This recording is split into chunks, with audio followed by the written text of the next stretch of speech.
Hello class 12 fourth semester students, আজকে আমি তোমাদের সামনে নিয়ে এসেছি তোমাদেরই একটা মোস্ট ইম্পর্টেন্ট টেক্সট। সেটা হলো 3 কোয়েশ্চেন্স বাই লিও টলস্টয়। তোমরা থাম্বনেইলের মধ্যে ঠিকই পড়েছো, এই টেক্সটটা 4 পেজের রয়েছে এবং এই 4 পেজের টেক্সটটাকে আমি 5 মিনিটের মধ্যে তোমাদের সামনে এমন সহজভাবে এক্সপ্লেইন করে জলের মতো তোমাদের মাথায় ঢুকিয়ে দিব যে তোমরা সারা জীবনেও এটা ভুলতে পারবে না। আর এই এক্সপ্লেনেশনটা দেখার পরে তোমাকে টেক্সট বুকটা পর্যন্ত পড়তে হবে না। সমস্ত কোশ্চেন, যত রকমের কোশ্চেন এখান থেকে হতে পারে, সমস্ত কিছু তোমরা সব কিছুই হ্যান্ডেল করতে পারবে শুধু 5 মিনিটের এক্সপ্লেনেশন শুনে। আর জীবনেও এটা তোমরা ভুলতে পারবে না, এত সহজভাবে আমি এক্সপ্লেনেশন করব। সাথে কিছু সিক্রেট ফর্মুলা দিব, যখন তোমার ব্রড কোশ্চেন আসবে সেগুলো লেখার জন্য এমন সিক্রেট একটা ফর্মুলা দিব যেটা তুমি কোনোদিনই কনফিউশন হবে না এই টেক্সটটার মানে ক্ষেত্রে, ঠিক আছে? কেন কি এই টেক্সটটাতে বিভিন্ন রকম কোশ্চেন অ্যান্সার আছে যেগুলো করতে গিয়ে কিন্তু অনেকজনই কনফিউশনের শিকার হয়। আর তুমি যদি এই এক্সপ্লেনেশনটা দেখে নাও তাহলে কিন্তু কোনো রকম তোমার মাথার মধ্যে কনফিউশন আসবে না, ঠিক আছে? তো চলো বেশি দেরি না করে আজকের এই মোস্ট ইম্পর্টেন্ট ভিডিওটি শুরু করা যাক। Let's get started.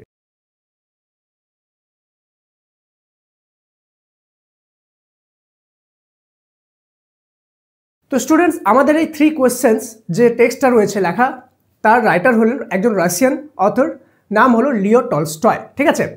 আমি তোমাদেরকে প্রথমেই 5 মিনিটের মধ্যে সহজভাবে এক্সপ্লেনেশন করে দিই, ঠিক আছে? টেক্সটটা কী বিষয়, কী কী রয়েছে, দেন তোমাদেরকে আমি ফর্মুলাটাও দিয়ে দিব, ওকে? তো সবার প্রথমে আমাদের 3 কোয়েশ্চেন, যেহেতু টেক্সটটার নাম, তার মানে কি এখানে 3টা কোশ্চেন আছে। কিন্তু শুধু কি 3টা কোশ্চেন আছে? না, এখানে 3টা কোশ্চেনের সাথে সাথে কিন্তু 3টা অ্যান্সারও আছে, ঠিক আছে? কিন্তু ভিডিওটা শুরুর আগেই বলে দিই, তোমরা অবশ্যই চ্যানেলটি সাবস্ক্রাইব করে বেল আইকনটা প্রেস করে দিও, যাতে এমনই সহজ এক্সপ্লেনেশন তোমরা ভিডিওগুলোর নোটিফিকেশন সবার প্রথমে পেয়ে যাও। আর ভিডিওটি লাইক করে অবশ্যই তোমার ফ্রেন্ডের সাথে কিন্তু ভিডিওটা শেয়ার করে দিও, ঠিক আছে? মনে রাখবা, নলেজ শেয়ার করলে নলেজ বাড়ে। তো 3টা কোশ্চেন, যে আমাদের যে রাজা ছিল, রাজাকে রাশিয়াতে কি বলে? জার, TSAR, জার, ঠিক আছে? TSAR, জার, ওকে? রাজার মাথায় হঠাৎ একদিন প্রশ্ন এলো। কি প্রশ্ন? 3টা প্রশ্ন এলো। কি কি প্রশ্ন? প্রশ্নটা হলো যে আমাদের যদি আমরা জানতাম যে আমাদের জন্য সঠিক সময় কোনটা, তাহলে জিনিসটা না খুব ভালো হতো, তাহলে আমি হয়তো অনেক কিছু আরও করতে পারতাম। সেকেন্ড, আমি যদি জানতাম যে আমার জন্য সঠিক মানুষ কোনটা এবং কোন মানুষটাকে আমাকে অ্যাভয়েড করা উচিত, সেই জিনিসটা যদি জানতাম তাহলে আমি কোনো মানুষের কাছে কোনোদিনও হারতাম না যুদ্ধে বা যে কোনো ক্ষেত্রে। আর আমি যদি আরেকটা জিনিস জানতাম, সেটা হলো যে সবচেয়ে ইম্পর্টেন্ট কাজ কোনটা যেটা আমাকে করা উচিত, সেই জিনিসটা জানলেও কিন্তু আমি অনেক গ্রো করতাম বা অনেক বড় একটা রাজা হতে পারতাম। তো এই যে 3টা কোশ্চেন, এই 3টা কোশ্চেন মনে রাখার ফর্মুলা কি? ফর্মুলা হলো TPD, T for time, TIME, time, ঠিক আছে? মোস্ট ইম্পর্টেন্ট টাইম কোনটা? রাজার মাথায় এই কোশ্চেনটা এসেছিল। What is the most important time to do anything, okay? Second question, what is the most important person, PORSON, person, P for person, who is the most important person, okay? আর third question হলো what is the right thing to do, what is the right, okay? What is the right thing, THING, thing to do, okay? TODO, do, okay? এই যে, তো D for do, ওকে? তো তাহলে 3টা কি কি কোশ্চেন মাথায় এলো? সবচেয়ে ইম্পর্টেন্ট টাইম কোনটা, সবচেয়ে ইম্পর্টেন্ট পার্সন কোনটা, আর সবচেয়ে ইম্পর্টেন্ট জিনিস কোনটা যেটা আমাকে করা উচিত, ডু, D ফর ডু, ওকে? তো এই 3টা কোশ্চেন মাথায় এলো। এবার রাজা সমস্ত রাজ্যের মধ্যে ঘোষণা করে দিল যে আমার কাছে 3টা ইম্পর্টেন্ট কোশ্চেন আছে, এই কোশ্চেনের অ্যান্সারগুলো দিয়ে আমাকে যে সন্তুষ্ট করতে পারবে আমি তাকে অনেক বড় একটা কী দেবো, রিওয়ার্ড দিব। তো সমস্ত রাজ্যে এটা অ্যানাউন্সমেন্ট করে দেওয়া হলো। বিভিন্ন জ্ঞানীগুণী ব্যক্তিরা, রাজ্যের যারা যারা রয়েছে সবাই এলো।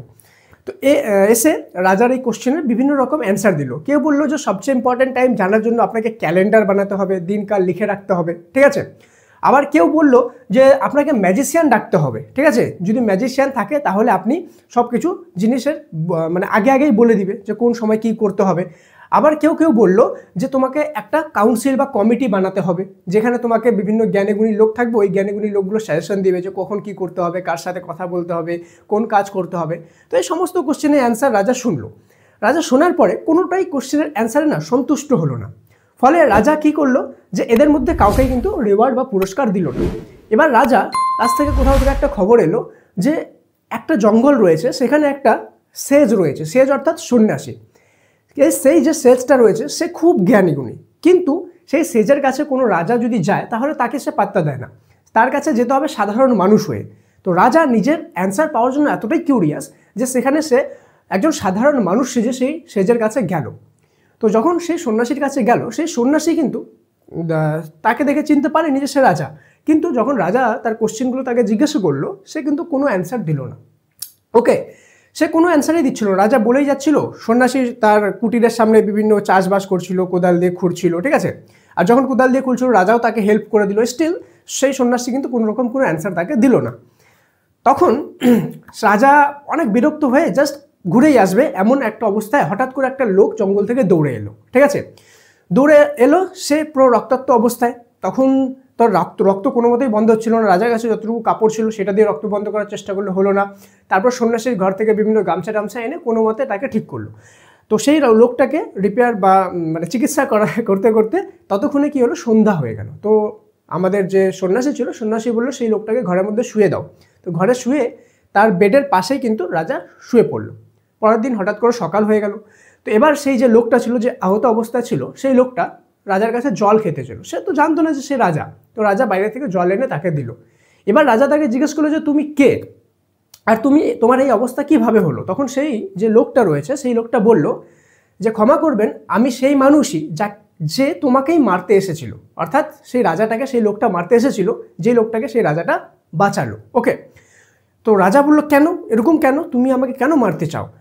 লোকটা বলল, যে আহত লোকটা ছিল, সে বলল যে আমার যে দাদা রয়েছে, আমার দাদার সব সম্পত্তি আপনি কেড়ে নিয়েছিলেন। কোনো কারণবশত হয়তো কিছু একটা ইস্যু হয়েছিল। তো আমার লক্ষ্য ছিল আপনাকে মেরে দেওয়া। কিন্তু আমি যখন আপনাকে মারতে আসি, জঙ্গলে লুকিয়েছিলাম, আপনার যে সৈন্য ছিল, সেই সৈন্য কিন্তু ছিল রাজার, কিন্তু রাজার সৈন্যগুলো দূরে থাকতো, ঠিক আছে, সেখানে আসেনি পাশে। রাজা তো নর্মাল মানুষ হিসেবে সেখানে এসেছে। বললো যে আপনার সৈন্যগুলো আমাকে দেখে নিয়েছে এবং তারাই কিন্তু আমাকে মেরেছে। আমি কোনো রকমভাবে বেঁচে আপনার কাছে এখানে এসেছি, আর আপনি আমাকে বাঁচালেন, আমার জীবন দান করলেন, তার জন্য আমি ধন্য হয়ে গেলাম। এখন থেকে আমার জীবনটা আপনার প্রতি সমর্পিত করলাম এবং আমি আমার সারা জীবন সব কিছু দিয়ে আপনারই সেবা আমি করতে থাকবো, এবং আমার যে ছেলে মেয়ে তাকেও বলবো আপনার সেবা করতে।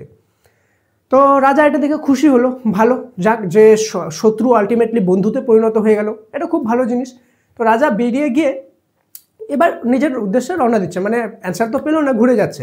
ঘুরে যাওয়ার আগে রাজা ভাবলো যে আরেকবার সন্ন্যাসীকে লাস্ট টাইম জিজ্ঞেস করে নেওয়া যাক যে কোনো অ্যান্সার সে দিবে কি না। তখন সন্ন্যাসী বাইরের দিকে কিছু একটা করছিল, ঠিক আছে।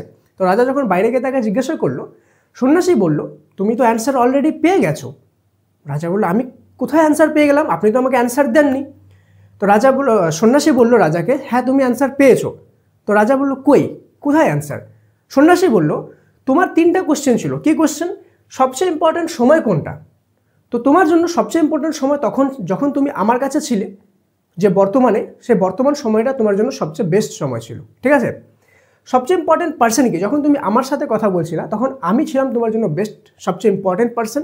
আর তুমি যখন সেই লোকটার সেবা করছিলা তখন সেই লোকটা ছিল তোমার জন্য মোস্ট ইম্পর্ট্যান্ট পার্সন, ঠিক আছে। থার্ড কোশ্চেনে বললো যে সবচেয়ে ইম্পর্ট্যান্ট কাজ কি। সবচেয়ে ইম্পর্ট্যান্ট কাজ হলো যখন তুমি আসলা আমার সাথে, আমার সাহায্য করলা কোদাল দিয়ে, ঠিক আছে, কারণ কি সন্ন্যাসী বৃদ্ধ ছিল, তো রাজা তাকে হেল্প করেছিল। আমার যে হেল্প করলা সেটা তোমার মোস্ট ইম্পর্ট্যান্ট কাজ ছিল। আবার যখন লোকটা এলো তোমার কাছে, সেই আহত লোকটা, সেই লোকটার যে তুমি সেবা করলা, বিভিন্ন রকমভাবে চিকিৎসা করলা, সেই কাজটা তোমার জন্য সবচেয়ে ইম্পর্ট্যান্ট ছিল। অর্থাৎ এই যে 3টা কোশ্চেনের অ্যান্সারে সন্ন্যাসী ওভারঅল কি অ্যান্সার দিল, সবচেয়ে ইম্পর্ট্যান্ট টাইম হলো নাও, মানে বর্তমান সময়টা হলো সবচেয়ে ইম্পর্ট্যান্ট সময়, ঠিক আছে।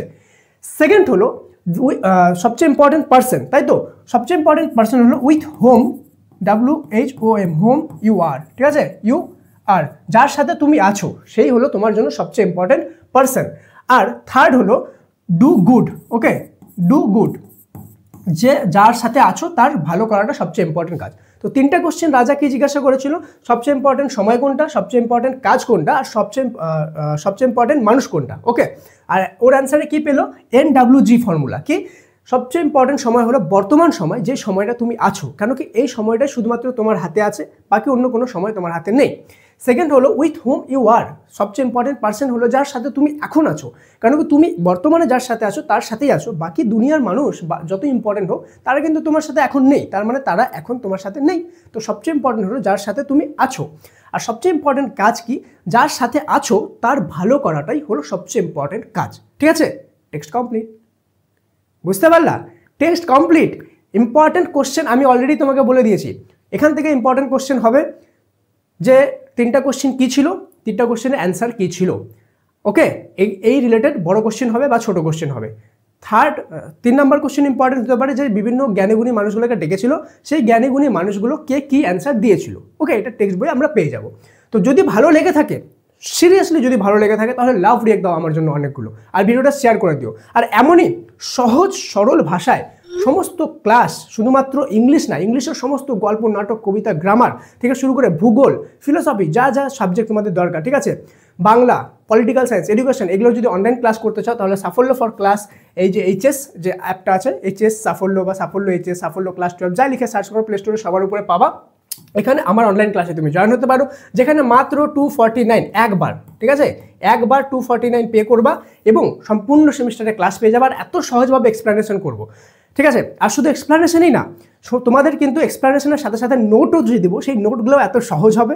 সেখানে লাইভ ক্লাসেস নেব, লাইভ ক্লাসেও তোমাদের ডাউটগুলো মানে আমি সলভ করবো, ঠিক আছে। তো এই কোশ্চেন এবং অ্যান্সার সমস্ত কিছু আমি তোমাদেরকে মাইনর সেকশনে দিয়ে দিব, যারা অনলাইন ক্লাসে আছো। আর যারা অনলাইন ক্লাসে নাই, তারা কাইন্ডলি জয়েন করে নাও তাড়াতাড়ি, এবং সহজ ভাষায় 40 আউট অফ 40 মানে 100% মার্কস তোলার জন্য আমার সাথে পড়াশোনা করো, ঠিক আছে। আমি তোমাদেরকে 100% রেডি করে দেবো, তুমি যতটাই বিগিনার স্টুডেন্ট হও, ঠিক আছে। তো এটা আমাদের হয়ে গেল 3 কোশ্চেন থেকে। আর আমরা যাদের অনলাইন ক্লাসে আছো, তো তাদের তো টেক্সট কমপ্লিট হলোই, সাথে এটার কোশ্চেন আনসার মাইনর সেকশনে আমি দিয়ে দিব, সাথেই এটা যে লাইন বাই লাইন টেক্সট আছে সেটাও আমরা ধীরে ধীরে কিন্তু পড়বো, ঠিক আছে।